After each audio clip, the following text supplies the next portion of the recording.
Interesting. Yeah, you're on now. I don't know. Yeah, okay, these are. Okay.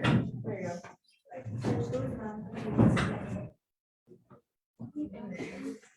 Morning.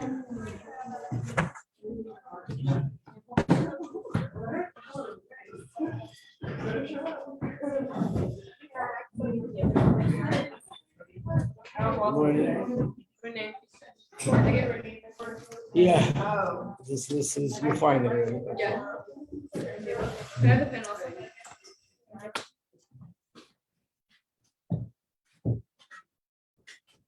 I'm going to wait for Mrs. Yaffe to bring up the sheets. But I want to continue where we left off on Friday about the Sheva Mitzvahs Bnei Noach. So we spoke about the fact that for definitely 2,000 years since the Beis Hamikdash was destroyed, there's no such activity of going out to the nations of the world and teaching them about the seven mitzvahs. On the other hand, it's an actual obligation. The Rambam, who writes all the halachas, writes as a halacha that we're obligated to go out and teach the nations of the world about the seven mitzvahs. And the question is, when the Rebbe came out with this, which was in the early 1980s, it caused a lot of raised eyebrows, because here the Rebbe speaks about reaching out to Jews and teaching them Torah and introducing Jews to Judaism, and there's so much work to do in that area. Why are we suddenly turning to the non-Jews? And if it's because there's an obligation, well, we haven't been doing this for 2,000 years, why now? And the Rebbe's answer was that if there's an obligation in Torah, it doesn't change. But circumstances have changed, which means that years ago, Jews lived in countries where if they would have spoken to their neighbors about observing the seven mitzvahs in Noach, they could have been killed for that. It could have caused pogroms, because the Jews were, in most cases, fortunate if they were left alone and just allowed to practice Judaism quietly in their corners. But to go out to the non-Jewish sort of population and tell them that the Torah says you should conduct your life in a certain way, that would have been totally unacceptable. And it would only outrage the neighbors, and it would have brought on life-threatening situations. And we know that when a person's life is threatened, then in that case, you do not observe the mitzvah, whether it's eating on Yom Kippur, whether it's eating something which is not kosher. If a doctor says you must eat this, otherwise your life is in danger, then you have to eat that food. Or you have to eat on Yom Kippur, or you have to do work on Shabbos. So because a person would do anything along these lines that would endanger their lives, they didn't go out and tell the nations of the world about Sheva Mitzvah Noach. Now that there's no longer any danger, we could do it. Who decided there's no longer any danger? Like, when was there some sort of a declaration coming from Rome or coming from government saying, okay, Jews, you can start teaching the Sheva Mitzvah Noach? No one notified us that we can do that. The Rebbe himself made that assessment, that the world is now in such a place that you can talk to people about the Sheva Mitzvahs and it won't be an issue, definitely not an issue of life and death. And sure enough, that's exactly what happened. Now the Rebbe explained why is it happening. The reason why it's happening is because we're so close to Mashiach. When Mashiach is going to come, oh, thank you very much. Okay. So is anyone that didn't get this on Friday?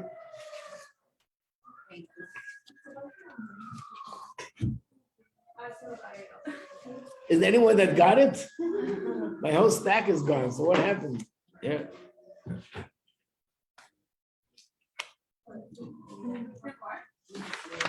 Really? No one has it?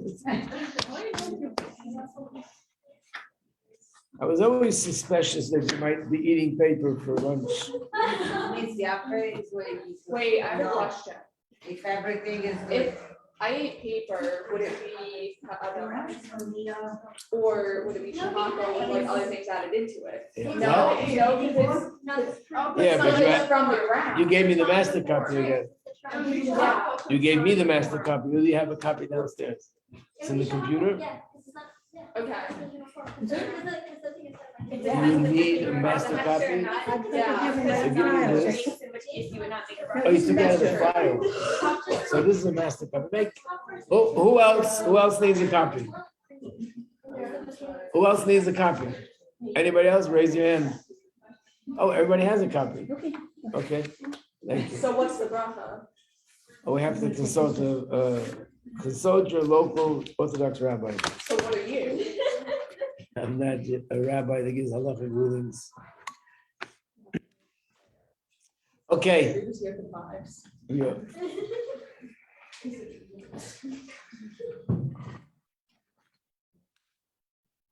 So the mere fact that now we can go ahead and talk publicly and openly, and we can say this, and I mentioned to you last time, that not only is this being said to non-Jews, but it's also being spoken to people that are clergymen. In other words, religious leaders of other religions are interested in hearing about the Shabbat Mitzvahs they know, and they're also accepting it and publicizing it and so on.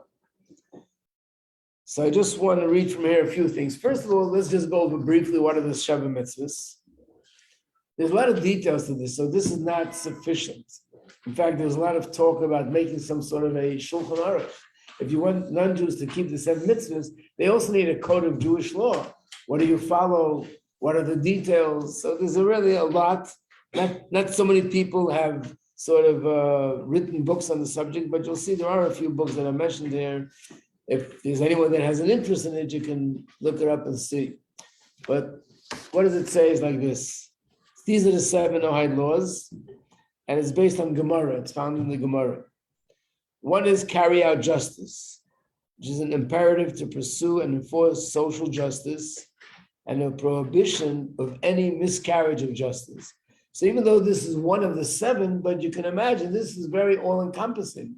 Anything which is like anything that has to do with justice, with acting in a moral way, and in a way that you're not hurting other people, all these kind of things, there has to be a system of a judge that is going to judge and oversee that people conduct themselves in a proper way. Number 2, prohibits a curse directed at the supreme being, that the person shouldn't in any way bring out of their mouth a curse against the creator of the universe. No idolatry, which means prohibits the worship of any human or any created thing. Prohibited is the making of idols, involvement with any kind of occult, and this necessitates an understanding of one God of Israel and his nature. So basically, this is where there's a little bit of a difference of opinion. I think I mentioned it briefly, that Islam believes in one God, and they believe in their leader as a prophet. And for a non-Jew, that is something which is permissible. In other words, what they're doing is not clearly avodah zarah, not idol worship. Christianity, on the other hand, is different.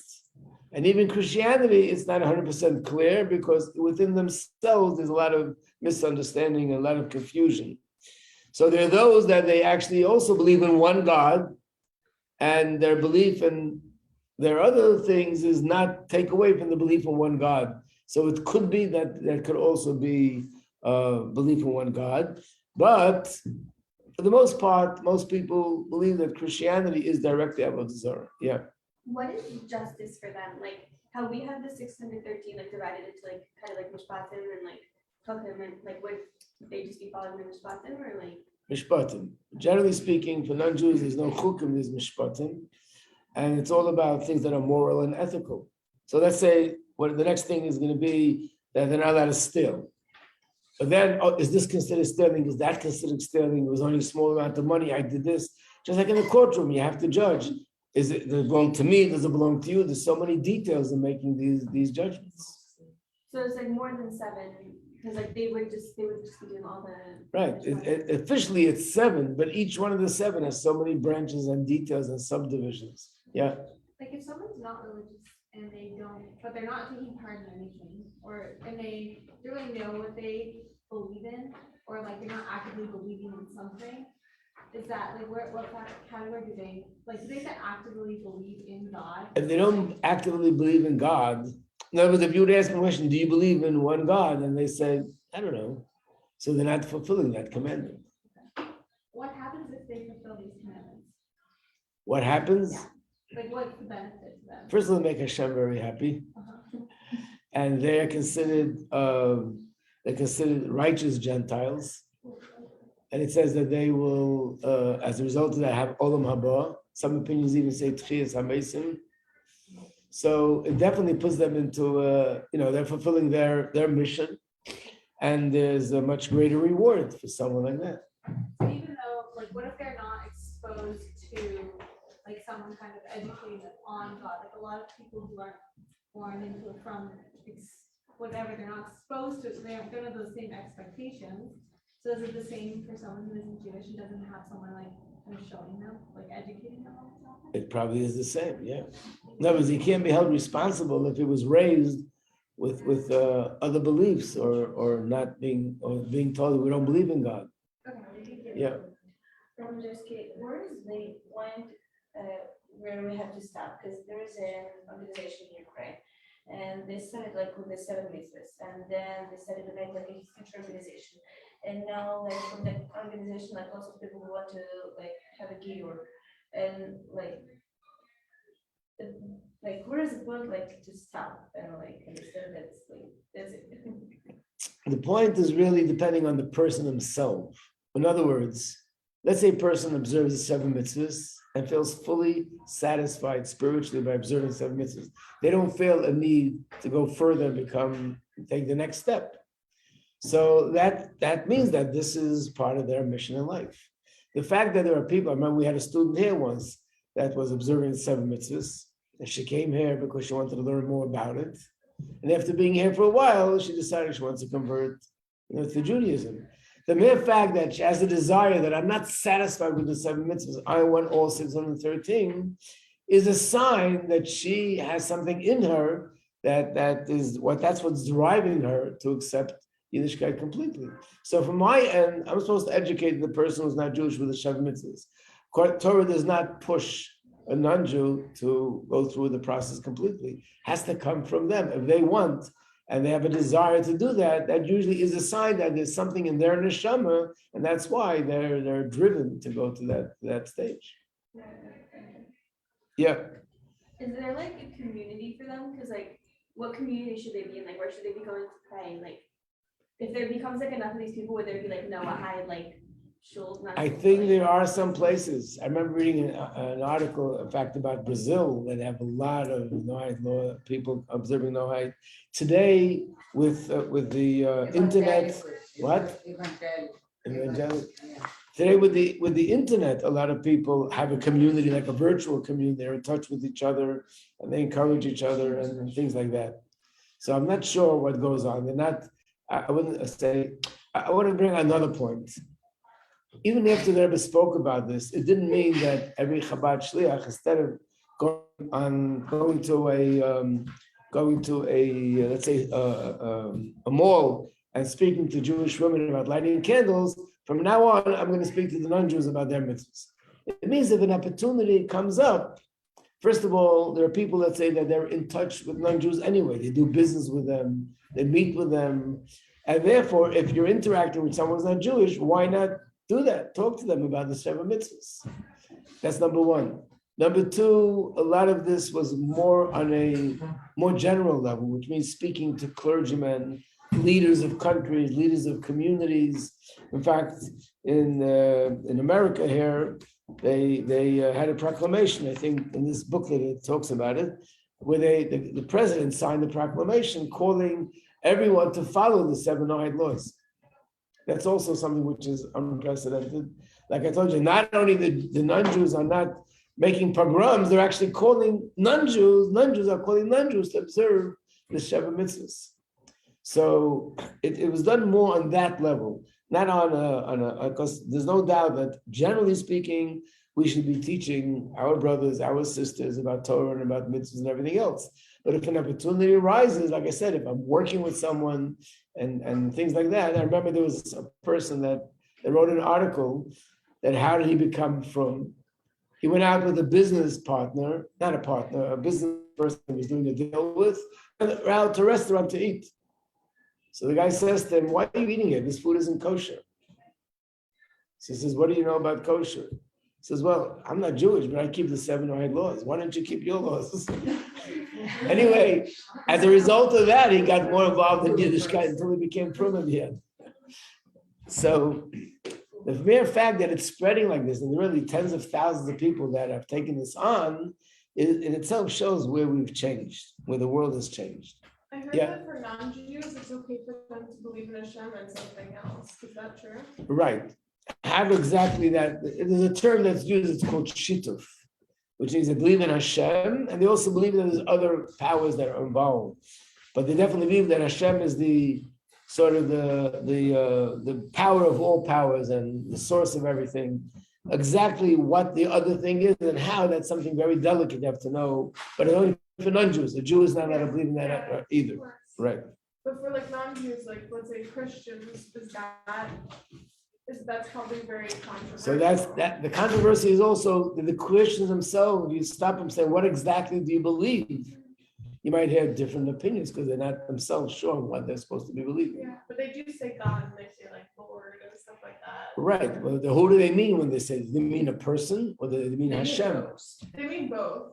Oh, so like I said, we have in our pockets. I don't know who has this in their pockets. We only have credit cards. But in the olden days, they used to have actually money in their pockets, like a dollar bill, a coin, and on it says, "In God we trust." Yeah. How could we have in our pockets something which is avodah zarah? But the answer is when it says, "In God we trust," it's not avodah zarah. It's referring to God, to Hashem, who is the supreme being who created the whole universe. Because the non-Jews recognize that, and that's what they mean. I remember when the Rebbe spoke about it, he actually laughed and he said that the non-Jews are also not as firm as they used to. In the olden days, they didn't believe in one God, they believed in 3. Now they're starting to believe in one God. They lost it a little bit, yeah. Number 4 this is about relationships between men and women, or all kinds of relationships, no illicit intercourse, prohibits adultery, incest, homosexuality, intercourse, bestiality, all these things that have the Torah definition, what is considered inappropriate sexual relationship, which is not allowed. But these laws also apply to non-Jews, and there are laws that apply to Jews but don't apply to non-Jews. So again, you have to know the details of the halacha, what applies to a non-Jew. No homicide, which prohibits murder and suicide causing injury, meaning you're not allowed to cause death to another person, and God forbid, a person not allowed to cause death to themselves. And really, not only death, but any kind of injury is also forbidden. Causing, there's a very famous, beautiful sikh from the Rebbe about Avraham Avinu. And that is that Avraham Avinu did all the mitzvahs on his own. Hashem didn't tell him. There was one mitzvah that he waited for 99 years for Hashem to tell him to do the mitzvah. Which one is that? What? Bris Milah. He didn't circumcise himself because he was waiting for Hashem to tell him. And the question is, he kept Shabbos, he kept kosher, he put on tefillin, he did all the mitzvahs that we do now, then he did it knowing the future. But the one mitzvah he waited till the age of 99 that Hashem should tell him explicitly to do it was Bris Milah. Why? Anyone ever hear a good answer on that question? How come he didn't do it himself before? It's causing harm to yourself. That's the answer. Avraham Avinu, this is before the Torah was given. So in those days, he had an absolute obligation to observe the 7 mitzvahs that started with Noach. Everything else that he did was sort of his own initiation. That's something additional, something to enhance his relationship with Hashem. But as far as an obligation, he did not have the obligation of Torah because it was before the Torah was given. But he did have the obligation of the 7 mitzvahs. According to those rules, he wasn't allowed to cause any harm or bleeding to himself. So he can't have his own personal extra sort of mitzvah override his absolute obligation. So he wasn't allowed to do this himself until he heard from Hashem explicitly. So therefore, the mitzvah is, the commandment is, they're not allowed to murder, and you're not allowed to spill blood in any form or shape at all. No theft. So that implies everything, stealing, taking away somebody's money, somebody's possession, whatever it may be. And number 7. Actually, the history is that Adam Arishan already had 6 of these mitzvahs. So what do we call it? 7 mitzvahs of Bnei Noach. We should call it 7 mitzvahs of Adam, because in Adam's times there's only 6 mitzvahs. And in the times of Noach, Hashem added a 7th one, which is this one, not to eat a limb of a living creature. So this is about not eating the limb of a living creature, which of course in many cultures, they do eat parts of an animal when it's still alive. But it's not only about that, it encourages in general kind treatment of animal life. So being that Noach was the first one that had all 7, it's called the 7 mitzvahs of Bnei Noach. And from Noach and on, all mankind are obligated to keep the 7 mitzvahs. And when the Torah was given, Hashem had 2 choices. One choice was, just like he spoke to the Jews at Har Sinai and told them about their mitzvahs, he could have also gathered together all the non-Jews and tell them there are 7 mitzvahs. For whatever reason, which we don't know, Hashem chose to do it differently. He gave us our mitzvahs, and one of our commandments are that we have to teach the rest of the world to observe the 7 mitzvahs. So one of the things which we mentioned last week was that if a non-Jew says that these mitzvahs make sense, and this is really, this is the source of all morality and all ethical conduct, and it makes a lot of sense, and that's why they're observing it, they're not observing the 7 mitzvahs. It's only if they take it on because they believe that Hashem gave this at Har Sinai. If they don't believe that Hashem gave it at Har Sinai, but just that they feel that this is moral and ethical, that's not observing the 7 mitzvahs. It has to be based on belief in God and that Hashem gave it at Har Sinai.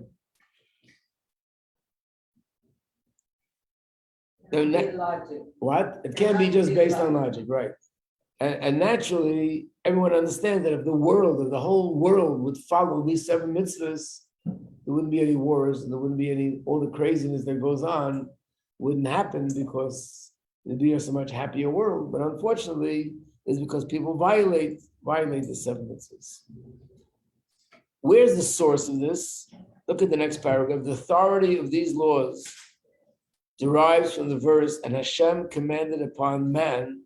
They were given again to the nations of the world through the teachings of Moshe at Sinai, but are known by the name Noah because they first became fully applicable in his time when meat eating became permitted.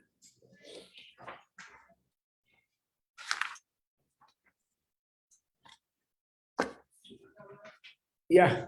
So let's say non-Jewish doesn't fulfill these mitzvahs. The repercussion of that is what? So he doesn't see the Allah God. I have to confess that I don't really know. Maybe it's in this booklet here. I don't know. I don't want to say anything on the top of my head. It has to be from a source. So we have to see if there's a source about it.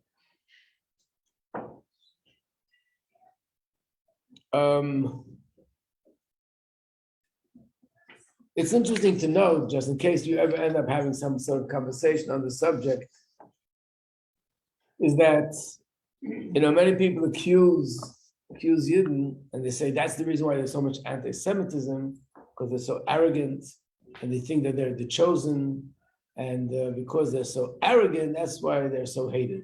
You hear that very often. The interesting thing is like this. In the other religions, the ones that hate us, in the Christian religions, they basically believe that a Jew, if he doesn't convert to Christianity, there's no hope for him. He will be damned forever in hell, and therefore you can kill somebody who's Jewish in order to accept the non-Jewish religion. That was their attitude. The Jewish religion says that if you're not Jewish, you also don't have to convert. You can have a spiritual purpose, spiritually fulfilling what Hashem wants from you by observing the 7 mitzvahs. So it's interesting to note, Here they're saying that they hate us because we have such a negative attitude and we're so arrogant. On the other hand, their opinion is that if you don't accept their religion, you don't deserve to live.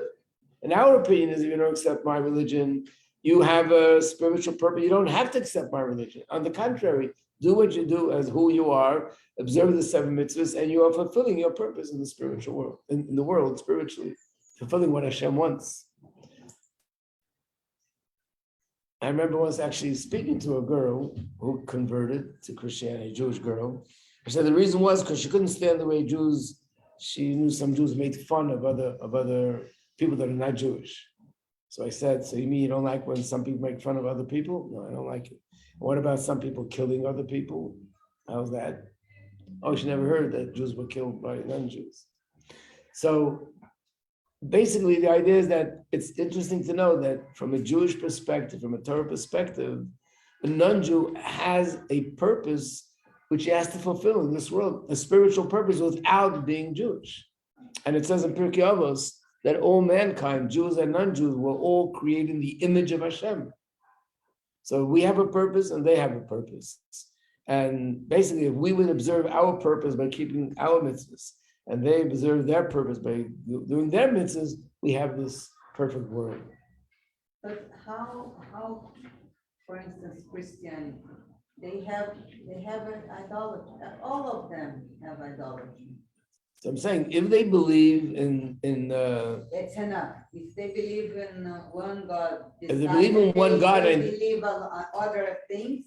right, so it depends what they believe about these other things, how they believe in it. It's a little bit of a delicate subject to know exactly what they believe. I don't know if they know what they believe exactly, but if they believe, if they worship him and they pray to him and they always think of him as he's the one that's in charge, that's idolatry. But if they believe in one God and they believe in him as some sort of a prophet or something similar to that, not the prophet the way we see a prophet, even the way they see it, that he has some sort of a power to do things independently, for an unju that could be not avodah zarah, not idol, not idol. It's okay. Yeah.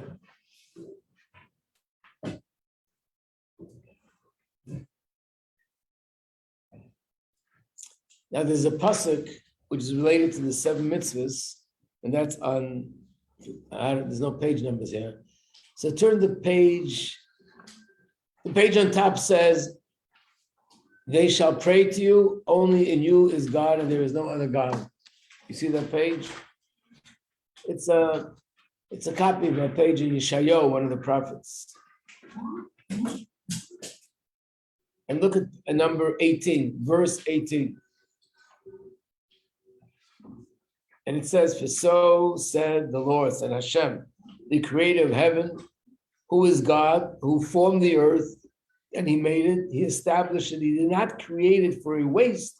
He formed it to be inhabited. I am the Lord and there is no other.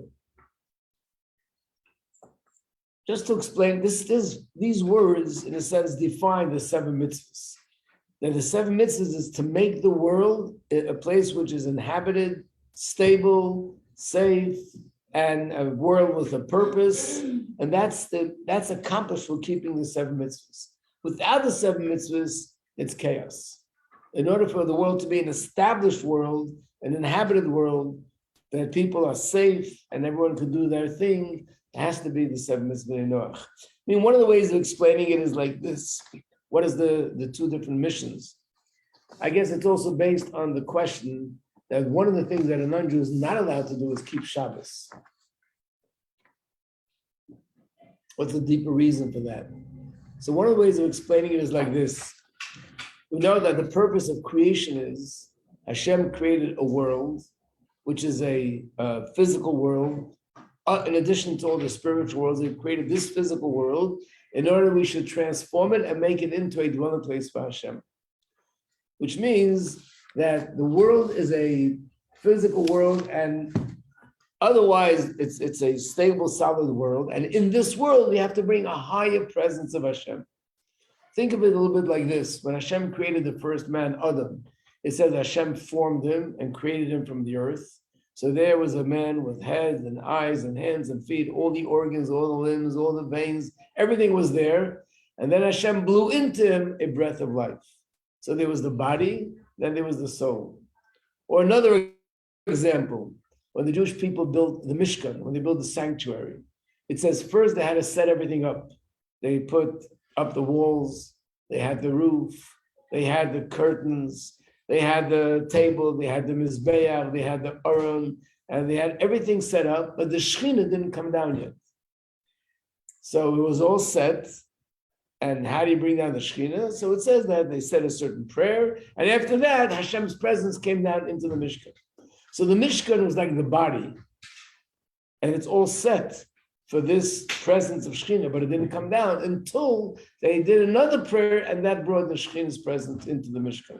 Similar to the way a man was created. First, you have to have a body with hands and feet, and nose and mouth, and all the the organs and all the DNA that a human body has.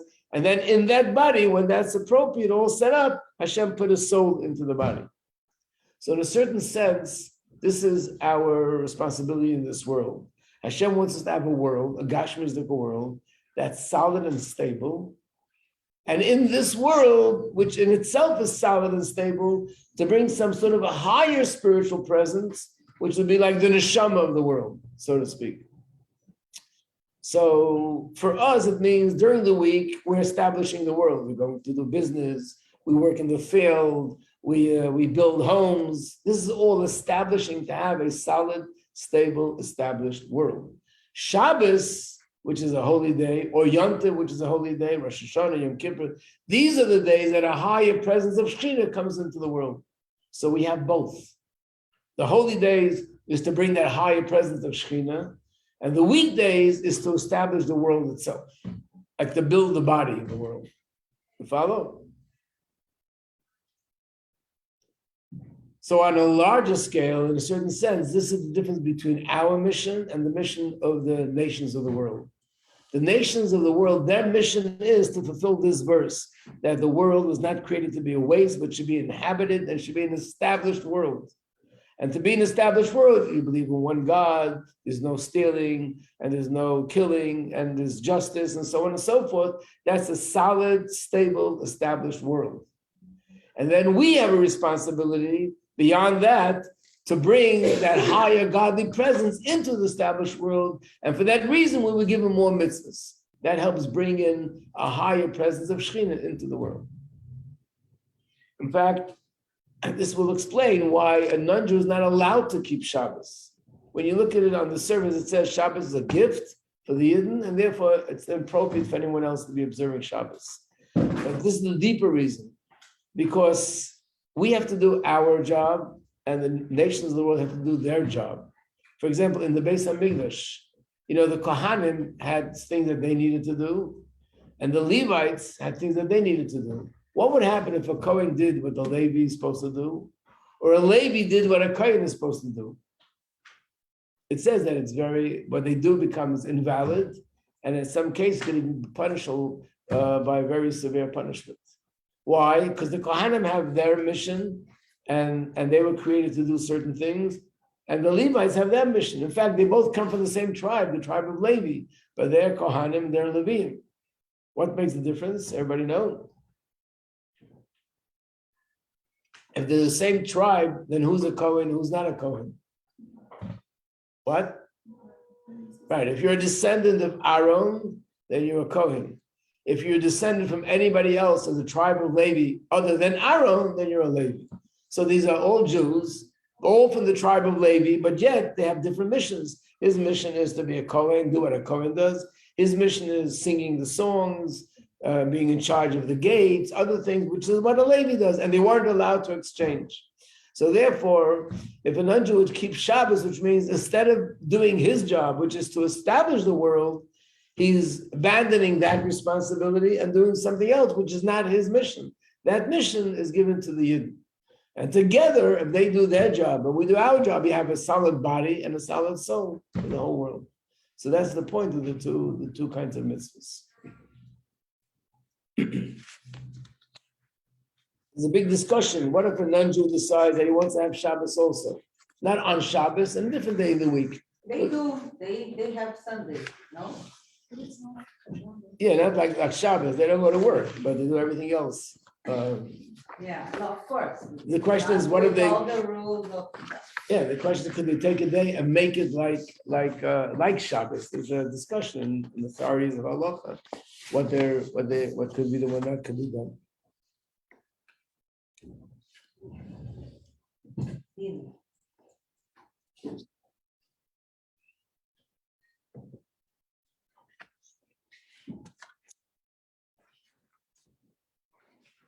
Good discussion.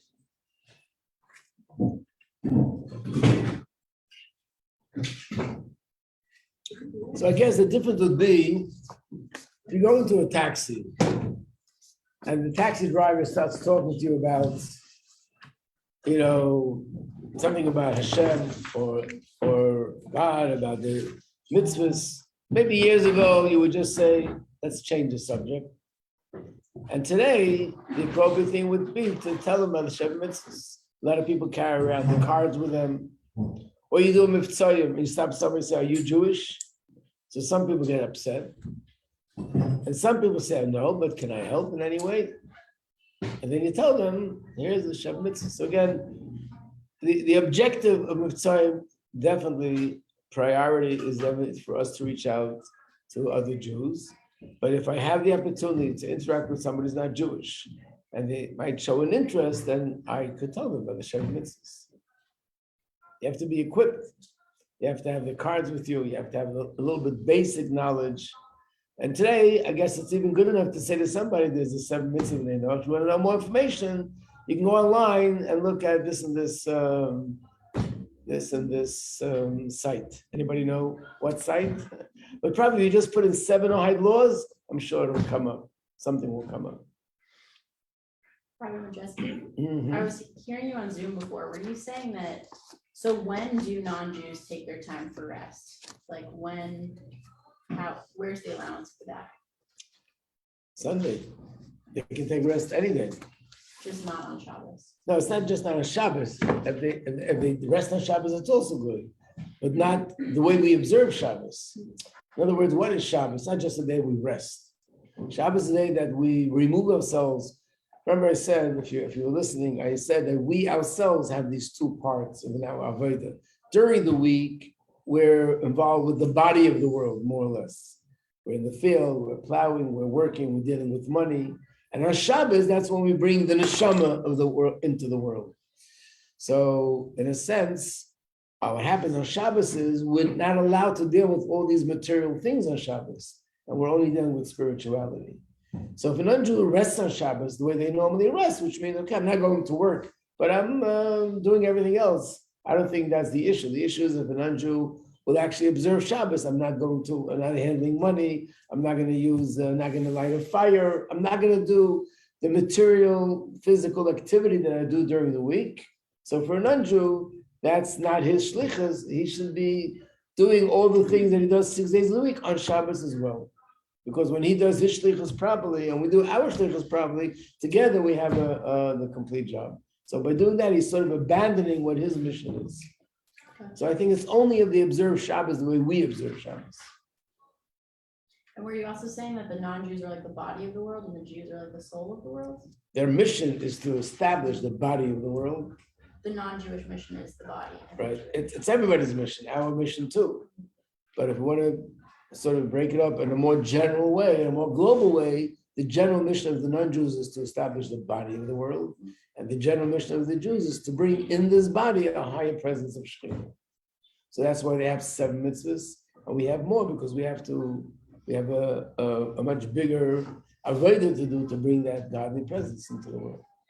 I once heard a quote that goes like this. It's like, the Jews were chosen to teach the nations of the world that they were chosen.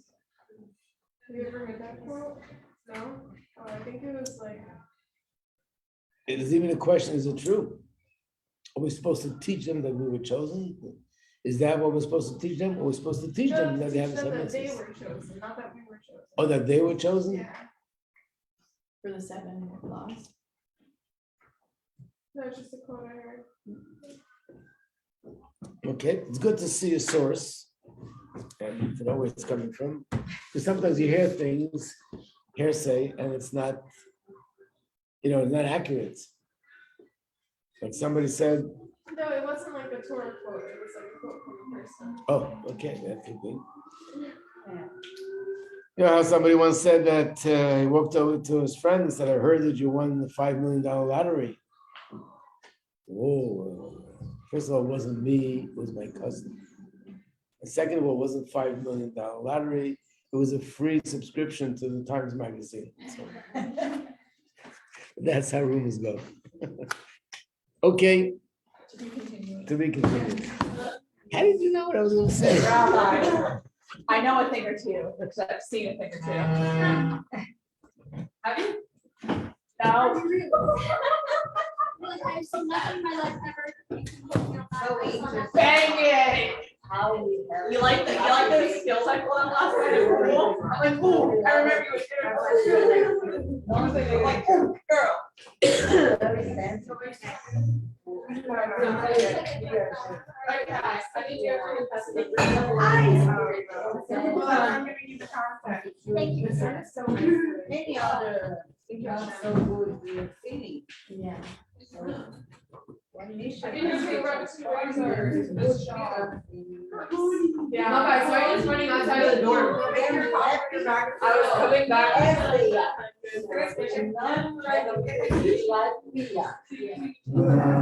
Crazy. You have a mission, I have a mission. Bag of milk. We together make it better. Close to you. So very, Oh, yeah. so very. I was really. Everybody wants to say, mine is better. Mine Really? No, Biggest mine thing is mine. The best thing you need to get when Mine you is mine. it's Choco Yours is That's my DNA now, and we could talk about it.